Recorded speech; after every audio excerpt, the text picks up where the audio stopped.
نحمده ونصلي ونسلم على رسوله الكريم أما بعد فأعوذ بالله من الشيطان الرجيم بسم الله الرحمن الرحيم يا أيها الذين آمنوا كتب عليكم الصيام كما كتب على الذين من قبلكم لعلكم تتقون صدق الله العظيم وقال النبي صلى الله عليه وسلم من صام رمضان إيمانا واحتسابا غفر له ما تقدم من ذنبه صدق الله وصدق رسوله النبي الكريم معزز سامعین اکرام، رمضان المبارک کا آخری جمعۃ المبارک ہے۔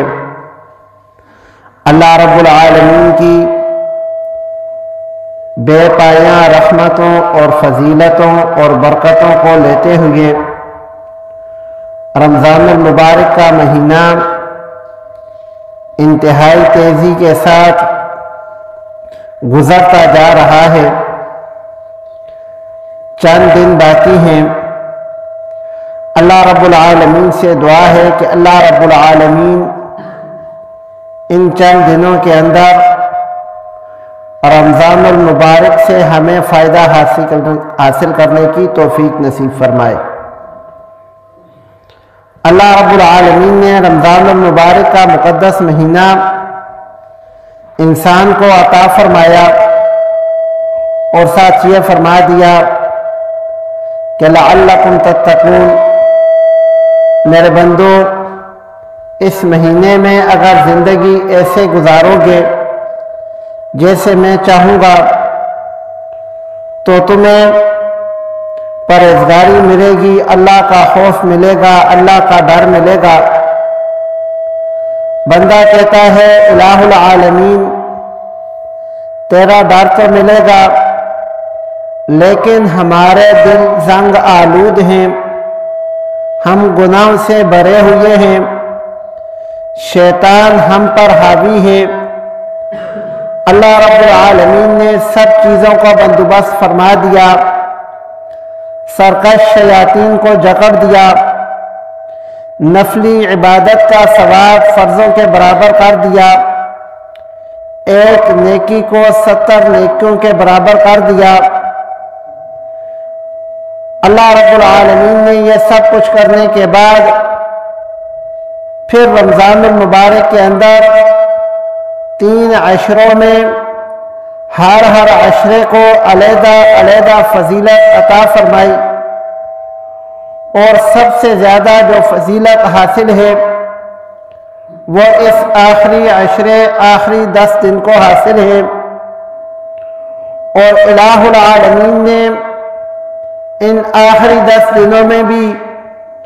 طاق راتوں کو خصوصی شرف بخشا ہے، اور پاک پیغمبر صلی اللہ علیہ وآلہ وسلم نے یہ تعلیمات اپنی امت کو دی ہیں کہ رمضان المبارک کی آخری 5 طاق راتوں کے اندر لیلۃ القدر کو تلاش کرو، اور لیلۃ القدر کوئی عام رات نہیں ہے۔ اللہ رب العالمین فرماتے ہیں لیلۃ القدر خیر من 1000 شہر، جس بندے کو لیلۃ القدر کی عبادت مل گئی، لیلۃ القدر کے اندر الہ العالمین کو راضی کرنے کی، اللہ رب العالمین کی تسبیح بیان کرنے کی، اللہ رب العالمین کے سامنے سجدہ ریز ہونے کی، اللہ رب العالمین کی تقدیس بیان کرنے کی توفیق مل گئی، تو وہ صرف ایک رات نہیں ہے بلکہ خیر من 1000 شہر، 1000 مہینوں سے افضل وہ رات ہے۔ اور پھر الہ العالمین نے ایک اور دستور رکھ دیا کہ تم میں سے جو بندہ یہ رات حاصل کرنا چاہتا ہے اس کے لیے ایک آسان طریقہ ہے کہ وہ رمضان المبارک کے آخری عشرہ کے اندر مسنون اعتکاف کی نیت کر کے مسجد میں اعتکاف کے لیے بیٹھ جائے، اللہ رب العالمین اس کو وہ رات عطا فرما دیں گے۔ اللہ رب العالمین کا بھیجا ہوا یہ رحمتوں والا مہینہ اپنے اختتام کو پہنچنے والا ہے، اور اس مہینے کے بعد یکم شوال کو الہ العالمین نے ہمارے لیے ایک خوشی کا دن رکھا ہے۔ جس طرح ایک بچہ جب امتحان شروع ہوتا ہے پہلے دن سے تیاری کرتا ہے، ویسے اگر وہ گھر میں آ کے 1 گھنٹہ پڑھتا تھا، پیپرز کے دنوں کے اندر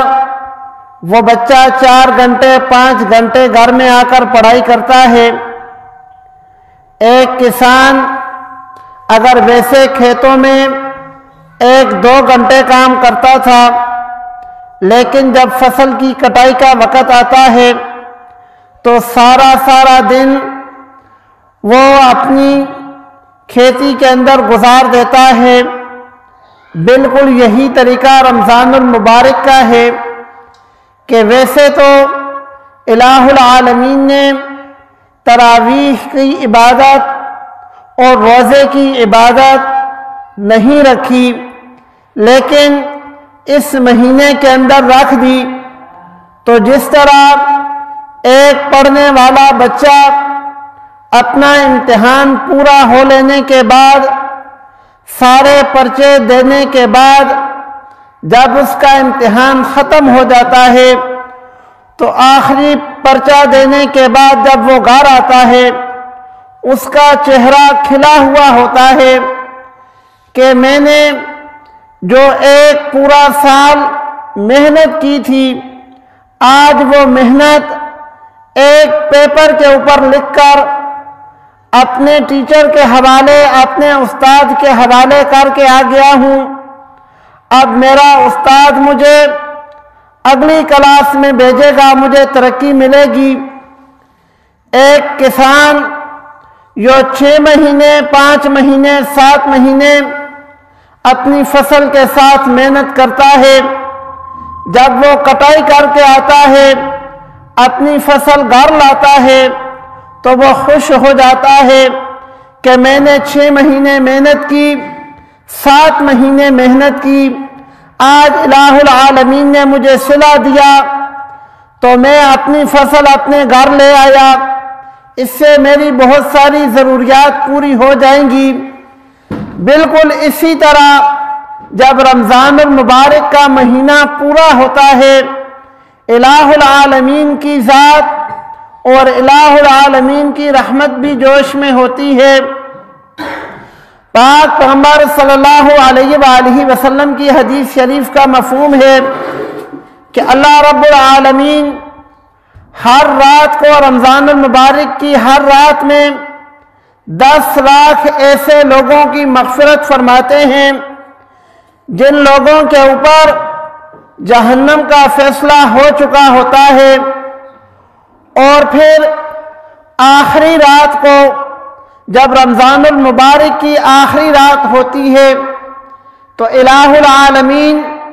جتنے لوگوں کی پورے رمضان المبارک میں مغفرت فرماتے ہیں اس ایک رات میں مغفرت فرما دیتے ہیں۔ صحابہ اکرام رضوان اللہ تعالی علیہم جو موجود تھے وہ سوال کرنے لگے، پوچھنے لگے اللہ کے رسول کیا وہ لیلۃ القدر ہوتی ہے؟ فرمایا کہ نہیں، لیلۃ القدر نہیں ہوتی، بلکہ اصول یہ ہے کہ جب ایک مزدور اپنی مزدوری پوری کر لیتا ہے تو اس کی مزدوری اس کو دے دی جاتی ہے، اور اللہ رب العالمین بھی فرماتے ہیں الصوم لی وانا اجزی بہ، روزہ مخلوق نے میرے لیے رکھا تھا،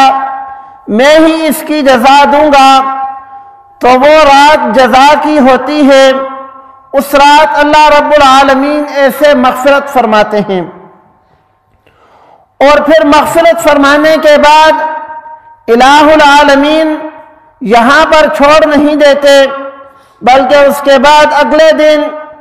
اللہ رب العالمین نے مسلمانوں کو ایک تہوار عطا فرمایا، جس تہوار کو عید الفطر کا نام دیا جاتا ہے، کہ مسلمانوں بہت محنت کر لی، سارا دن روزہ رکھا اور ساتھ اپنے بچوں کے لیے کمائی بھی کی، سارا دن روزہ رکھا، اپنی دنیا کے کام بھی پورے کیے، سارا دن روزہ رکھا، اپنی روٹین بھی ساتھ جاری رکھی، رات کو سوتے بھی رہے اور رات کو تراویح بھی ادا کی۔ میرے بندوں بہت محنت کر لی تو تمہاری محنت کا وقت ختم ہو گیا، میرا صلہ دینے کا وقت آ گیا۔ اللہ رب العالمین نے ایک دن عطا فرما دیا کہ اس دن کو تم خوشی کر لیا کرو،